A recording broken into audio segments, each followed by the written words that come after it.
ಎಂತ ಉಪೇದಪಿ ತಯಾರಾಗಿಬಿಟ್ರ ಕುಟ್ಟು ಭಕ್ತರು ಅಂಧ ಭಕ್ತರು ಈ ಪಾರ್ಟಿ ಒಳಗ ಬೇಜಾರಾಗ. ನಾ ಅದ್ರಾಗೆ ಇದ್ದೆ, ಮೊದಲು ಕಾಂಗ್ರೆಸ್ನಾಗ ಇದ್ದೆ, ಅದ್ರಾಗ ಇದ್ದೆ. ಮನಸ್ಸು ಬೇಜಾರಾಗಿ ನೋಡಿ ನೋಡಿ ನೋಡಿ ಇವ್ರ ವಿಚಾರಗಳನ್ನ ನೋಡಿ ನೋಡಿ ಬೇಜಾರಾಗಿ ಈಗ ನ್ಯೂಟ್ರಲ್ ಆಗಿದ್ದೀನಿ. ನಾನು ಯಾವ ಪಕ್ಷದವರು ಇಲ್ಲ. ಬಂಧುಗಳೇ, ತಾಯಂದಿರೇ, ನೀವು 15 ಲಕ್ಷ ಕಾಶಕ್ಕಾಗಿ ಭಾರತ ಜನ ಓಟ್ ಹಾಕಿದ್ರು. 2 ಕೋಟಿ ನಮ್ಮ ಮಕ್ಕಳಿಗೆ ಉದ್ಯೋಗ ಸಿಗ್ತದ, ಏನಾರ ಮೆಟ್ಟಿಗೆ ಹತ್ತಾವ ನಮ್ಮ ಮಕ್ಕಳು ಅಂತೇಳಿ ಓಟ್ ಕೊಟ್ಟರು. ಬಂಧುಗಳೇ, ಓಟು ಕೊಟ್ಟಿರಿ. ಇಟ್ಟು ದಿನ ಇನ್ಮ್ಯಾ ಇವರಿಗೆ ನಾವು ಕೊಡಬಾರ್ದು ಬಂಧುಗಳೇ. ನಾವೇನಾರ ಓಟ್ ಕೊಟ್ರ ನಮ್ಮದು ಕೆಲಸ ಬಗೆಹರಿಸ್ತಾರ ಬಂಧುಗಳೇ. ಮೀಡಿಯಾ ಹಿಡಿದು, ಪೇಪರ, ಟಿವಿ, ಮೀಡಿಯಾ ಎಲ್ಲ ಹಿಡಿದು, ವೋಟಿಂಗ್ ಮಷೀನ್ ಹಿಡಿದು ಎಲ್ಲ ಸಂಘ ಸಂಸ್ಥೆಗಳನ್ನು ಲಾಕ್ ಆಗ್ಯಾವ ಬಂಧುಗಳೇ. ಯಾರು ಏನೂ ಮಾತಾಡುವಂಗಿಲ್ಲ, ಯಾರು ಏನೂ ಹೇಳುವಂಗಿಲ್ಲ. ಏನಾರ ಹೇಳಿದ್ರೆ ರಾತ್ರಿ ಪೊಲೀಸರನ್ನ ಕಳಿಸಿ ಅರೆಸ್ಟ್ ಮಾಡಿ ನಿಮ್ಮನ್ನ ಜೈಲಿಗೆ ಹಾಕಿಸ್ತಾರ ಬಂಧುಗಳೇ. ಬಹಳ ಪರಿಸ್ಥಿತಿ ಗಂಭೀರ ಆಗಿಬಿಟ್ಟದ ಭಾರತ. ನೀವು ಸರಳವಾಗಿ ವಿಚಾರ ಮಾಡಿದ್ರೆ ಸರಳ ಇಲ್ಲ ಬಂಧುಗಳೇ. ಎಲ್ಲ ಮೀಡಿಯಾ ಲಾಕದ. ಇವು ಕೆಲವೊಂದು ಚಾನಲ್ದವ್ರು ಬೇರೆ ಸುಳ್ಳು ಹೇಳಕತ್ತಾರ. ಮುಂಜಾನೆ ಚಂತಾನ ಸುಳ್ಳು ಹೇಳತ್ತಾರ. ಏನಾರ ಪುಣ್ಯಕ್ಕೆ ಜರ ಯೂಟ್ಯೂಬ್ದಾಗ ಕರೆ ಬರಾಕತ್ತಾವ ಬಂಧುಗಳೇ. ಈಗ ಯೂಟ್ಯೂಬ್ ಪುಣ್ಯನೇ ನಮಗ. ನಾನು ದೇವರಾಣಿ ಮಾಡಿ ನಿಮ್ಮನ್ನು ಮುಟ್ಟಿ ಹೇಳ್ತೀನಿ, ನಮ್ಮ ಮನೆಯ ಟಿವಿನೇ ಬಂದ್ ಮಾಡಿ ಓದ್ಬಿಟ್ಟಿನಿ ಎಲ್ಲ ತೆಗೆದು. ಯಾಕಂದ್ರೆ ಎಷ್ಟೊತ್ತರ ಸುಳ್ಳು ಕೇಳೋದು. ಇಲ್ಲಿ ನನ್ನ ಮಗನೂ ಅದನ್ನ ಕೇಳ್ರಿ, ನಾನು ಸುಳ್ಳು ಹೇಳಂಗಿಲ್ಲ. ನಾವು ಮೊಬೈಲ್ ನೋಡ್ತೀವಿ, ಯೂಟ್ಯೂಬ್ ನೋಡ್ತೀವಿ. ಜನ ಅಲ್ಪ ಸ್ವಲ್ಪ ಸತ್ಯ ಹೇಳಕತ್ತಾವಂದ್ರೆ ಅವು ಯೂಟ್ಯೂಬ್ ಹೇಳಕತ್ತಾವ ಬಂಧುಗಳೇ. ಏನೂ ಉಳಿದಿಲ್ಲ. ಧರ್ಮ, ನೀತಿ, ನೇಮ, ಆಚಾರ, ವಿಚಾರ, ಶಿಷ್ಟಾಚಾರ ಬಂಧುಗಳೇ. ಮೊನ್ನೆ ಒಬ್ಬ ಪರಮಾತ್ಮ ಹೇಳ್ತಾನ, ಏನ್ ಹೇಳ್ತಾನ, ನಮಗ ಅವ್ರಿಗೆ ಗೌರವಿಸುವಂತ ಸಂವಿಧಾನ ಬೇಕಂತ. ಈ 140 ಕೋಟಿ ಜನರಿಗೆ ಗೌರವಿಸುವಂತ ಸಂವಿಧಾನ ಬೇಡ ಹಠಾರ. ಇದಕ್ಕಿಂತ ಮೊದಲು ಅವ್ರ ಗುರು ಏನ್ ಹೇಳ್ತಾನ ಬಂಧುಗಳೇ, ಬ್ರಾಹ್ಮಣ್ಯಕ್ಕೂ ಹಿಂದುತ್ವಕ್ಕೂ ಸಂಬಂಧ ಇಲ್ಲ. ಇಲ್ಲಿ ಯಾರು ಹಿಂದೂಗಳು, ಯಾರು ಹಿಂದೂಗಳು ಈ ಭಾರತದೊಳಗೆ? ಯಾರು ಮುಸಲ್ಮಾನರು, ಯಾರು ಕ್ರೈಸ್ತರು? ಎಷ್ಟು ದಿನ ಕ್ರಿಶ್ಚಿಯನ್ರಿಗೆ ಬೆನ್ನ ಹತ್ತಿದ್ರು, ಅವ್ರು ಚರ್ಚ್ಗಳಿಗೆ ಬೆನ್ನ ಹತ್ತಿದ್ರು. ಈಗ ಮಸೂತಿಗಳಿಗೆ ಕಡವಾಕತ್ತಾರ. ಉತ್ತರ ಪ್ರದೇಶದಾಗ ಮುಸಲ್ಮಾನರು ಮನೆ ಕೆಡವಿ ರೋಡ್ ಮ್ಯಾಗ ಕುಂದ್ಸಾಕತ್ತಾರ. ಏನಾಗ್ತದ ಗತಿ? ನಾಳೆಗೆ ನಿಮ್ಮ ಮನೆ ಕೆಡವಿದ್ರ ರೋಡ್ ಮ್ಯಾಗ ಮಕ್ಕಳನ್ನ ತಗೊಂಡು, ಹೆಂಡ್ರನ್ನ ತಗೊಂಡು, ಹೆಣ್ಮಕ್ಳು ಗಂಡು ಮಕ್ಕಳಿಂದ ಅಳ್ಕೊಂಡ್ ಕೂತ್ರ ಏನಾಗ್ತದ ಬಂಧುಗಳೇ? ಬಹಳ ಸೂಕ್ಷ್ಮದೊಳಗೆ ಅತಿ ಸೂಕ್ಷ್ಮ ಪರಿಸ್ಥಿತಿ ಭಾರತದೊಳಗೆ ಗಂಭೀರದ. ಅವ್ರಲ್ಲಿ ಮಾಡೋದೇ ಬೇರೆ, ಟಿವಿ ಒಳಗು ಹೇಳೋದೇ ಬೇರೆ, ಇಲ್ಲಿ ಆಗೋದೇ ಬೇರೆ ಬಂಧುಗಳೇ. ಇವರಿಂದ ನಾವು ಬಹಳ ಹುಷಾರಾಗಿರ್ಬೇಕು. ಬಹಳ ಪರಿಸ್ಥಿತಿ ಗಂಭೀರದ. ಇಲ್ಲಿ ಆ ಪಕ್ಷದ ಎಂತ ಅಂಧ ಭಕ್ತರನ್ನ ತಯಾರು ಮಾಡ್ಯಾರ ಅಂದ್ರೆ ಒಂದು ಸಣ್ಣ ಉದಾಹರಣೆ ಹೇಳ್ತೀನಿ ಬಂಧುಗಳೇ. ಅಂಧ ಭಕ್ತರು ದಾಂಧೆ ಮಾಡ್ಬೇಡ್ರಿ. ಏನ್ ಹೇಳ್ಬೇಕು ನಿಮಗೆ? ಎಂತ ಅಂಧ ಭಕ್ತರನ್ನ ತಯಾರು ಮಾಡ್ಯಾರ ಅಂದ್ರ ಕಲಬುರ್ಗಿ ಅವರಿಗೆ, ಕಲಬುರ್ಗಿ ಅವರಲ್ಲ, MM ಕಲಬುರ್ಗಿ ಅವರು ಭಾರಿ ಚಿಂತಕರು, ಸಮಾಜ ಚಿಂತಕರನ್ನ. ನಮ್ಮ ಬಡ ಮಕ್ಕಳಿಗೆ, ಅಂಧ ಮಕ್ಕಳಿಗೆ ಹಚ್ಚಿನ ಅಂಧ ಭಕ್ತರಿಗೆ ಹಚ್ಚಿ ಮರ್ಡರ್ ಮಾಡಿಸಿದ್ರು. ಗೌರಿ ಲಂಕೇಶ್ ಎಂತ ಅವರು ಹಿತಚಿಂತಕರು, ಅವ್ರನ್ನ ಮರ್ಡರ್ ಮಾಡಿಸಿದ್ರು. ನಮ್ಮನಿ ಅಂಧ ಭಕ್ತರನ್ನ ತಯಾರು ಮಾಡ್ಯಾರ ಅಂದ್ರೆ ಬಂಧುಗಳೇ, ನಿಮಗೇನು ಸುಳ್ಳು ಹೇಳಂಗಿಲ್ಲ, ಸತ್ಯದ ಬಂಧುಗಳೇ. ಅವ್ರು ಎಷ್ಟು ಸಿಸ್ಟಮೆಟಿಕ್ ತಯಾರು ಮಾಡ್ತಾರ, ಎಷ್ಟು ಪೇಮೆಂಟ್ ಕೊಟ್ಟು ಭಾಷಣಕಾರನ್ನ ತಯಾರು ಮಾಡ್ತಾರ. ಒಂದು ಉದಾಹರಣೆ ಹೇಳ್ತೀನಿ ಬಂಧುಗಳೇ. ಇಬ್ಬರು ಅಂಧ ಭಕ್ತರ ಬರೀಲಿ, ಅವ್ರಿಗೆ 100% ಕನ್ಫರ್ಮ್ ಇರ್ಬೇಕು. ಇವಾಗ ಸಂಪೂರ್ಣ ಅಂಧ ಭಕ್ತ ಆಗ್ಯಾನಂತೇಳಿ ಅಂಧ ಭಕ್ತರೇ ಬರೀಲಿ ಬರೀತಾರ. ಬಂದೀವು ಗುರುಗಳೇ, ಆಯ್ತು ಬಂದ್ರ ನಾ ಹೇಳ್ದಂಗ ಮಾಡ್ಬೇಕು. ಏನ್ ಮಾಡ್ಬೇಕು? ಅಲ್ಲಿ ಒಂದು ಆಕಳದ, ಒಬ್ಬ ಹೆಂಡಿ ತಿನ್ಬೇಕು, ಆದ್ರೂ ಉಚ್ಚೆ ಕೊಡ್ಬೇಕಂತ ಹೇಳ್ತಾನ. ಆ ಇಬ್ಬರು ಅಂಧ ಭಕ್ತರು ಎಸ್ ಗುರುಗಳೇ, ಆಯ್ತು ಹೋಗುತ್ತ. ಅಲ್ಲಿ ಒಂದು ಆಕಳಿನ ಕರು ಇರ್ತದ, ಆಕಳಿನ ಕರು ಇರ್ತದ. ಇವರು ನಮನಿ ಅಂಧ ಭಕ್ತರನ್ನ ತಯಾರು ಮಾಡ್ಯಾರ ಈ ಪಾರ್ಟಿ ಒಳಗಂದ್ರ, ಒಬ್ಬ ಹೋಗಿ ಎಂಡಿ ತಿನ್ನಕ್ ಶುರು ಮಾಡ್ತಾನ ಹಾಕೋದು, ಒಬ್ಬ ಉಚ್ಚಿ ಕುಡ್ಲಕ್ ಶುರು ಮಾಡ್ತಾನ ಹಾಕೋದು. ಅದ್ರ ಕರು ಹಾಲು ಕುಡಿತದ ತಾಯಿದು, ಅದು ಸ್ವಲ್ಪ ದೂರ ಸರಿದಿರ್ತದ. ಇವ್ರು ಯಾಕೆ ಬಂದ್ರಪ್ಪ ಇಲ್ಲಂತೇಳಿ ಅದು ನಿಂದಿರ್ತದ. ಇವಾಗ ಹೆಂಡಿ ತಿಂತಾನ, ಆದ್ರೂ ಉಚ್ಚಿ ಕುಡಿತಾನ, ಅದು ಆಕಳ ಕರು ಹೋಗ್ತದ. ಅಲ್ಲ ಇವ್ರು ಯಾಕೆ ಹಿಂಗ್ ಮಾಡಕತ್ರು? ಇವ್ರು ತಿಂದು ಹೊಂಟ್ರಿ ಇಬ್ರು. ಆಕಳು ಕರು ವಿಚಾರ ಮಾಡ್ತದ. ನಾನು ಇವ್ರ ಗತ್ತೆ ಹೆಂಡಿ ತಿಂದು ಉಚ್ಚಿ ಕೊಡಿದ್ರೆ ನಾ ಬದುಕ್ತೇನೇನು? ಬದುಕಂಗಿಲ್ಲ. ನಾ ತಾಯಿಯ ಹಾಲು ಕುಡಿದ್ರೆ ನೀವು ಬದುಕ್ತೀನಿ ಅಂತ ಕೇಳ್ತದ. ಅದು ತಾಯಿಯ ಹಾಲು ಕುಡಿತದ. ಹಂಗ ನಾವು ನೀವು ತಾಯಿಯ ಹಾಲು ಕುಡಿದವ್ರು ಇದೀವಿ. ಅಂಬೇಡ್ಕರ್ ಆಶ್ರಯದೊಳಗ, ಅವ್ರ ವಿಚಾರದೊಳಗ, ಅವ್ರು ಕೊಟ್ಟಂತ ಸಂವಿಧಾನದೊಳಗ ನಮ್ಮ ಕೈ ಅಲ್ಲಿ ತನ ನೀವು ಕಳಿಸ್ಲಿಲ್ಲ ಅಂದ್ರ ನಿಮ್ಮನ್ನ ನಮ್ಮ ಮಕ್ಕಳನ್ನೇ ನಮ್ಮ ಮನೆಗೆ ಕಳಿಸ್ತಾರ. ಇಲ್ಲಿ ಬಂದಂತ ಎಲ್ಲಾ ಬಂಧುಗಳಿಗೆ ದಯಮಾಡಿ ನಾನು ಏನಾರ ಮಾತಾಡಿದ್ರೆ ತಪ್ಪಿದ್ರೆ ತಪ್ಪು ತಿಳ್ಕೊಬೇಡ್ರಿ, ಕ್ಷಮಾ ಮಾಡ್ರಿ ದಯಮಾಡಿ. ಎಲ್ಲರಿಗೂ ಧನ್ಯವಾದ. ಹೇಳಿದ ಮಾತು ಮರೆಯಬೇಡಿ, ಮರೆತು ಮಲಗಬೇಡಿ. ಅಂಬೇಡ್ಕರ ಹೇಳಿದ ಮಾತು ಮರೆಯಬೇಡಿ, ಮರೆತು ಮಲಗಬೇಡಿ.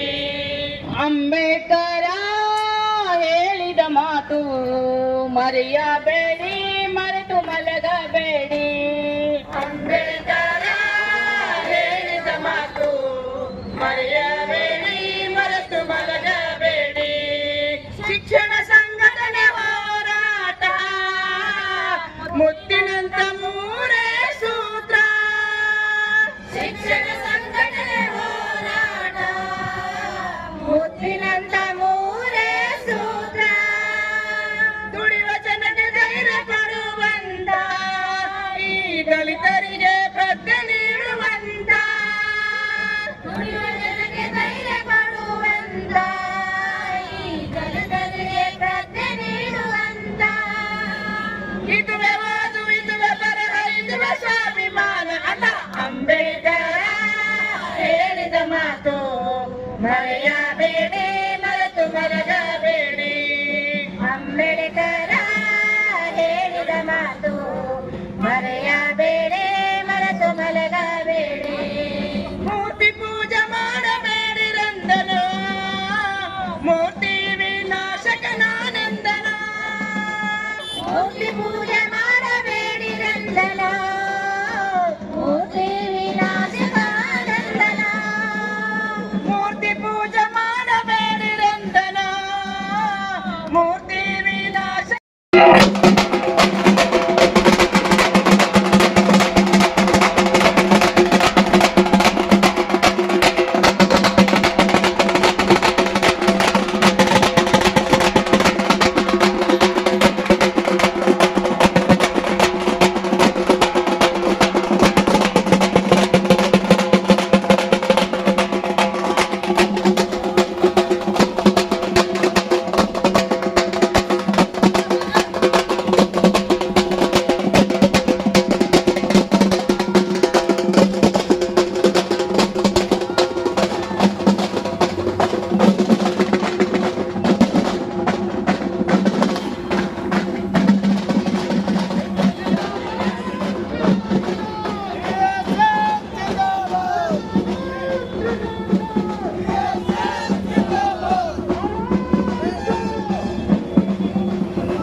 ಡಾಕ್ಟರ್ ಬಾಬಾ ಸಾಹೇಬ್ ಅಂಬೇಡ್ಕರ್ ಅವರಿಗೆ, ಡಾಕ್ಟರ್ ಬಾಬಾ ಸಾಹೇಬ್ ಅಂಬೇಡ್ಕರ್ ಅವರಿಗೆ, ಸಂವಿಧಾನ ವಿರೋಧಿ ಮತ್ತು ಗುಜರಾತ್ ಸುಳಮಗ ಅಮಿತ್ ಶಾಗೆ, ಈ ದೇಶದ ರೌಡಿ ಸುಳಮಗ ಅಮಿತ್ ಶಾಗೆ, ಈ ದೇಶದ ರೌಡಿ ಸುಳಮಗ ಅಮಿತ್ ಶಾಗೆ, ಕೇಂದ್ರ ಸಚಿವರಾದಂತ ರೌಡಿ ಸುಳಮಗ ಅಮಿತ್ ಶಾಗೆ, ಈ ದೇಶದ ಸಂವಿಧಾನ ವಿರೋಧಿ ಜಾತಿವಾದಿ ಸುಳಮಗ ಅಮಿತ್ ಶಾಗೆ.